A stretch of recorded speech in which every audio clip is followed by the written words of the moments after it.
Over the last few generations, Game Freak haven't shied away from introducing new forms like Gigantamax and Mega Evolutions that help bring old Pokemon back into the spotlight. But I think it's safe to say the most well-received of all these have been regional variants. Introduced in Pokemon Sun and Moon, regional forms or variants are species of Pokemon that take on a different appearance as a way of adapting to habitats unlike those where a species naturally live in other regions. This can cause a variety of changes from their appearance and way of living to even their types, stats, and abilities. For example, my favorite Alola Ninetales, which turns the fiery Kitsune into a majestic ice and fairy goddess. But what if regional forms had existed since before the Alola region? Today I'd like to suggest some Pokemon that I think could have been regional forms if that concept existed back in their generation. But before we get into it, make sure to hit that like button if you've been enjoying the content, and let me know in the comments which Pokemon you think should get Sinnoh forms in Brilliant Diamond and Shining Pearl for a chance to be featured in the next video. That is, if they include regional forms in those games, which probably isn't gonna happen, but if we can hit 2,000 likes, maybe they'll do it. An orange can dream, right? And so can Tauros dream of having a luscious head of hair, but instead that went to its Unovan cousin Buffalon, which you'd think is somehow connected to Tauros just looking at them side by side, but they're not. One is a bull, the other a bison, and that's about it. If Pokemon Black and White came out now, I could totally see Buffalon being a Unovan Tauros instead, like the unique weather of the region allowed its thick afro to grow. Similar to Alolan Dugtrio's hair, and because of that it could gain a secondary typing like Normal and Rock to represent how hard that hair really is. To be honest, a lot of Gen 5 Pokemon seem to have copied their homework from Kanto. Take Audino, for example, being a complete knockoff of Chansey taking over the Pokemon centers of that region. And who could forget my favorite, Amoonguss? Like, did we really need another Pokeball-inspired creature?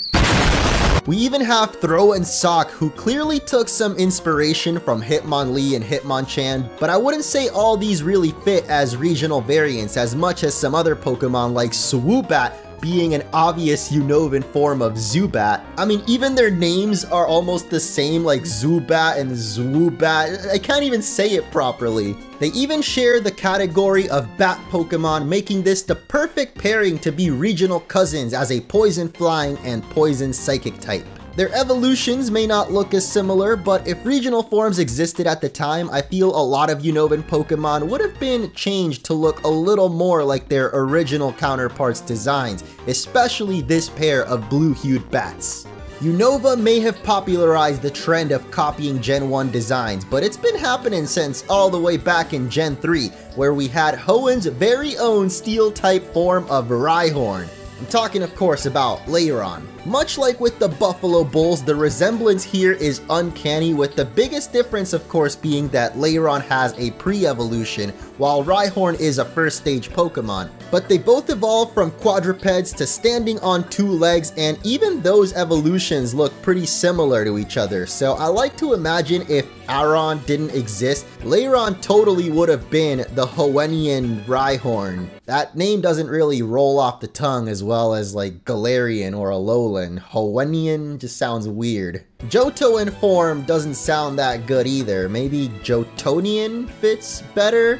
Thankfully, the Johto Pokemon came first here, making Galvantula the Unovan form of Ariados, changing the spider from a poison to an electric one instead. Curiously enough, none of the spider Pokemon actually have 8 legs, with even Araquanid having just 6, which may help people with arachnophobia, but when it comes to these two specifically, you can definitely see the similarities in their designs, making Galvantula a great candidate to be Unovan Ariados. Sticking with the Unovan trend, this one should come as no surprise, as I think everyone thought Alomamola was an evolution of Luffdisc when it was first revealed. But nope, once again it just happens to look a whole lot like its predecessor but have no relation. at all. I'd much prefer Alomomola be an evolution of Luvdisc rather than a regional variant, since they share the same type and heart motif, so maybe this one actually belongs in a totally different video of Pokemon that should have been evolution. Or even a school form like Wishiwashi. I can imagine a whole bunch of Luvdisc come together to form Alomomola. And moving on, we've got one more potential Unova form that I haven't really seen anyone else bring up, but when placed next to each other, it's like, duh. Parasect and Crustal are both crab-like insects carrying giant loads on their back, with Parasect handling a parasitic mushroom that has actually taken over its mind, hence those blank white eyes, and Crustal lugging around a giant block of dirt. Much like the people of Alola claim that Alolan Executor is that Pokemon's true form, I'd like to claim that Crustal is Parasect's true form when its mind isn't taken over by the Tochukaso mushroom and allowed to thrive on its own. And that's enough Unovan Pokemon for one video, so we're gonna move on to the horses in the back. There's no horses back there, I lied. Both Spectrier and Glastrier are some of my least favorite legendary Pokemon to come out recently, which you would know if you saw my last video. I mean, their designs are okay, but if it wasn't for their combined forms with Big Brain Calyrex, I don't see these as anything but alternate forms of Rapidash, who already got an amazing Galarian form this same generation. You could say the Ice Horse looks more like an alternate form for Mudsdale, since they both have big ice or mud-clad hooves respectively. But honestly, they should all just be forms of Rapidash. You know, might as well throw Keldeo in there too as the water horse and make Rapidash hold the title of Pokemon with the most forms ever. Here's one that might catch you off guard, because Phibas is basically Hoenn's version of Magikarp, both being dull-looking water types that drastically change appearance upon evolving and becoming serpentine dragon-like Pokemon. They also share the same category, simply known as the Fish Pokemon. They learn the exact same moves leveling up and have almost identical stats, with Phibas having a higher attack and special defense, while Magikarp gets the higher special attack and physical defense. If these similarities aren't enough to prove some kind of relationship should exist between these two, then you might just be as dumb as a Phibas and useless as a Magikarp, so why don't you make yourself helpful and leave a like on the video. Our next pair of Pokemon are quite interesting because they essentially fit what makes a regional variant just as they are right now. With the side-by-side comparison alone, you'll notice Scyther and its evolution Scizor already look more like alternate forms than evolutions of each other, and this is backed by the stats, as Scizor is the only Pokemon in existence to keep the same base stat total upon evolving. While I can't really offer a good explanation to why exactly it would become a steel type in Johto, everything else about these two just screams regional form,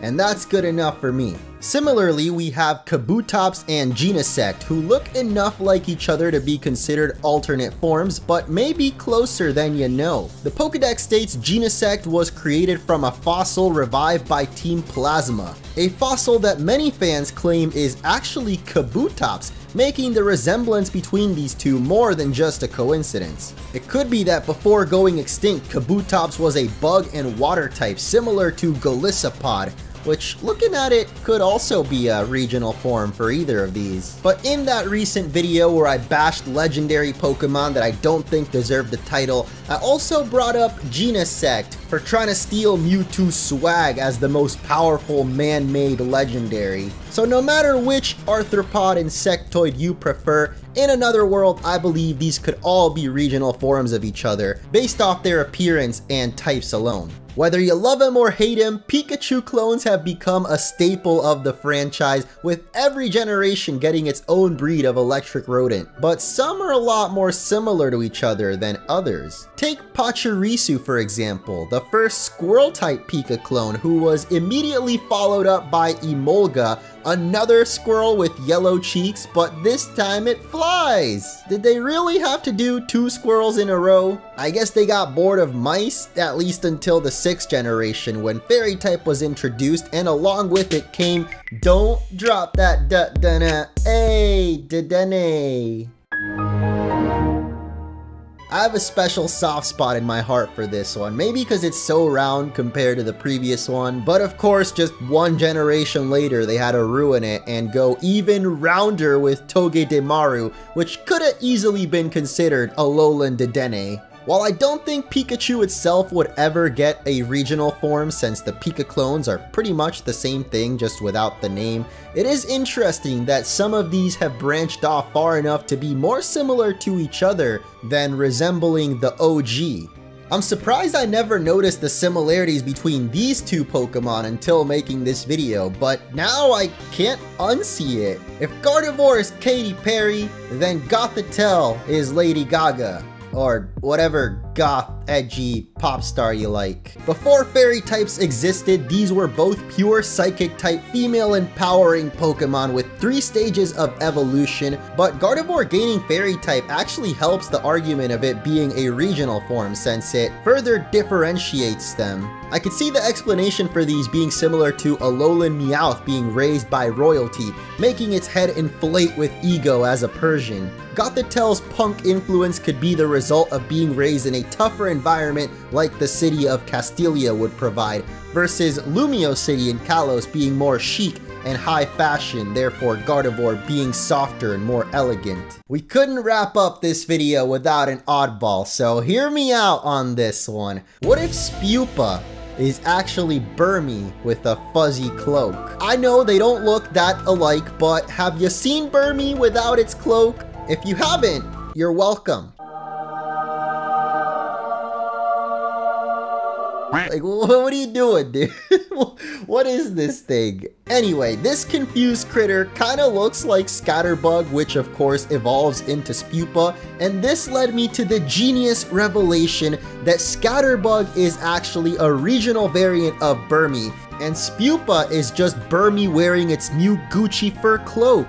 I'm not debating this further. It's just facts. Finally, we have my favorite pair of Pokemon on this list because it's another connection I haven't seen many people make, but it just makes so much sense to me. Klefki is a tiny steel and fairy type introduced in X and Y that resembles a key with a ring around it holding other keys. Comfey is an even tinier pure fairy type of Alola that has a ring of flowers extending from its head. Do you see where I'm going with this? The only difference between these two fairies are what they collect, meaning the Pokemon itself isn't naturally born holding flowers or keys, instead collecting them as they grow up naturally. Meaning the Pokemon itself is just the tiny fairy obsessed with collecting, and in different regions it might collect different things. The only problem is one literally has key in its name, so it doesn't really work for other objects, but we can assume the name Comfey comes from gathering whatever makes it comfortable, cause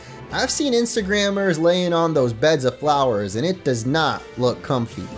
Thank you all so much for watching. If you missed it last week, I covered my top 10 favorite Pokemon from the original 151, and I plan on doing videos like that for every region. So check it out and smash like if you want to see my top 10 Pokemon from Sinnoh up next. Did I miss any other Pokemon you think could have been regional forms? I know at least one of you is thinking about how Sawsbuck is basically Unova Stantler because they're both deer, but there was way too much Gen 5 in this video, so let me know your ideas for Sinnoh and Pokemon forms in the comments below for a chance to be featured in the next video, and I'll catch you all then.